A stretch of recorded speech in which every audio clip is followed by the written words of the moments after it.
Şimdi değil Murat. Şey ettiği zaman üstüne bomba var mı? Şeyin araması yapılır. İsmi neydi bunun? Irmak. Irmak. Irmak yaklaş.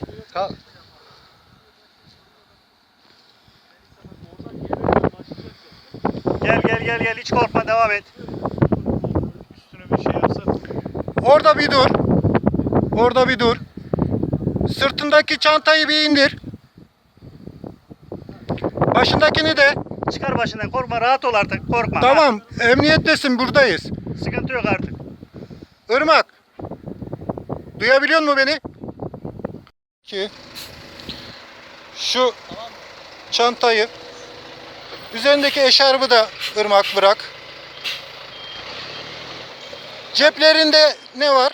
Ceplerinde şöyle bir boşalt. Flaşlar, Flash. Flash'ta ne var? fotoğraflar var gösterebilmek için kimler. He, bizim Kimler çok güzel.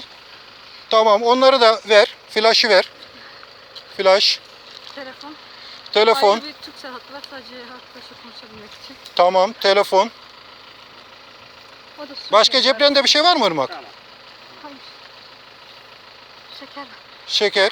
o da enerji. Irmak, bana ismini, soy ismini, nereli olduğunu, doğum tarihini söyler misin? Rengin Özkan. Rengin? Özkan. Büyük Şabap doğumluyum Şırnak. Şırnak, Beytüşşebap.